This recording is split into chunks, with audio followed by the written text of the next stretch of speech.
right, the first thing we're going to do is practice what we did yesterday. So this is page 1.12.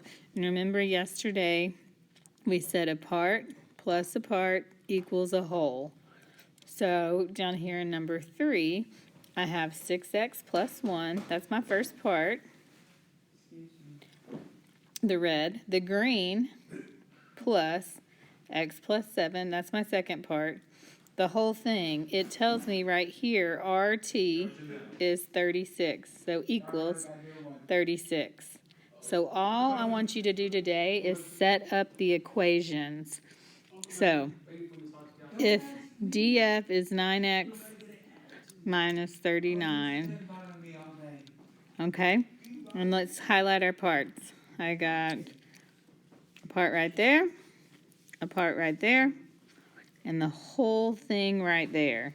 So I need you to write the equation part. Yes. Yes.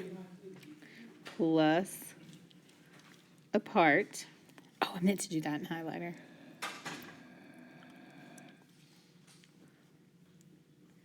Equals the whole thing is the blue one. Okay? So I need you to write the equation. When you're done with that one, I need you to do number 5. We know that the whole thing is 6x minus 35. And we see our two parts. I would also like you to do it for number 27. No, sorry, number 6. 7x minus 27. In number... That's all. Okay, so I need you to do those part plus a part equals a whole. When you are done, I need you to flip over to the, actually need to flip back to page 1.11. And I need you to follow along and take notes. So, the midpoint of a segment is a point that divides the segment into two congruent segments. That means that this middle point right here is splitting it into two pieces, okay? And when you see hash marks like that, I know that they're the same. So a line, array, or a segment that intersects a segment at its midpoint is said to bisect the segment and is called a segment bisector.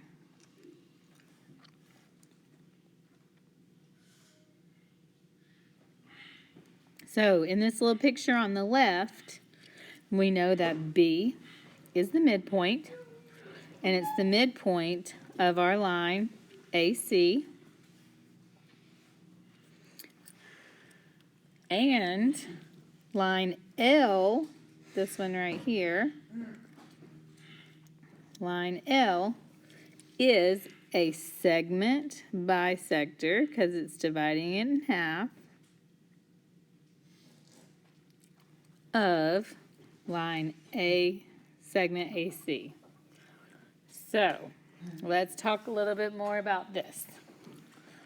In number 8, Q is the midpoint. That means that this part right here, PQ, is exactly equal to QR. So those are the same. So the equation we're setting up today is a little bit different. I know that that blue section, 15, is exactly equal to the red section, which is 3x. So we're just trying to figure out what x is. Let's divide by 3. 5 equals x. Pretty simple, huh? Let's look at this next one. If H is the midpoint of GI, that tells me that this part is the exact same as this part. We're going to find GH. So GH is this part right here. First, we need to set up our equation. These are exactly the same, so that tells me that 5x plus 2 is equal to 9x minus 10. So let's just solve this. Minus 9x minus 9x. Negative 4x plus 2 equals negative 10. We're going to subtract 2. Now I got negative 4x equals negative 12.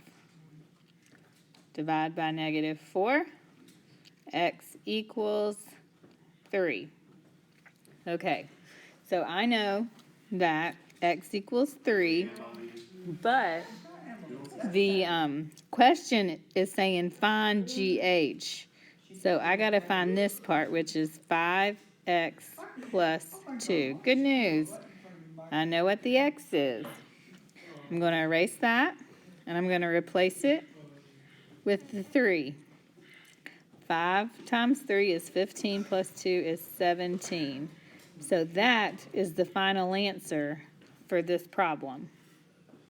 All right, number 10, R is the midpoint of QR and RS.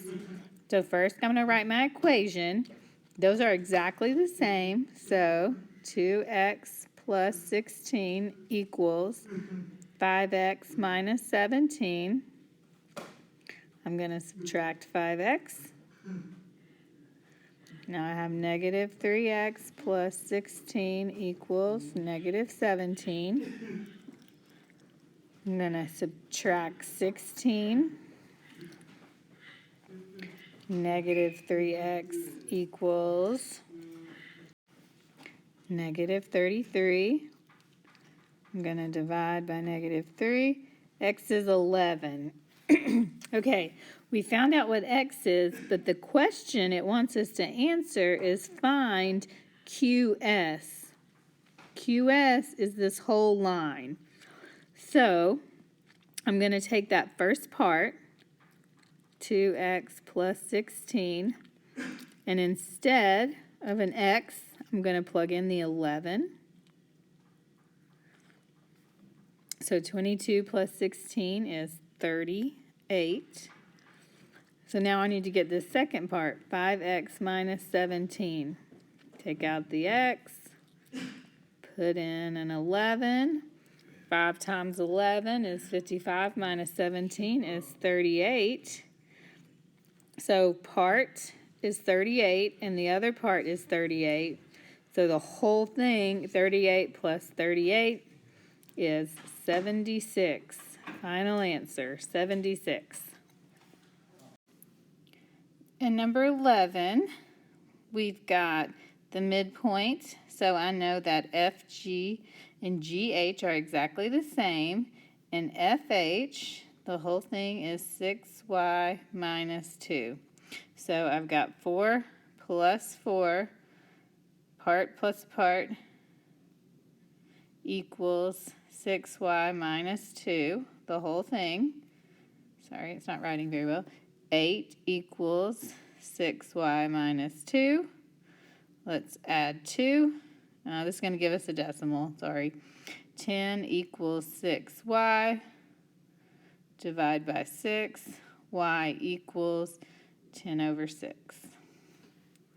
Okay, when you are done with all of that, I need you to flip over to 113.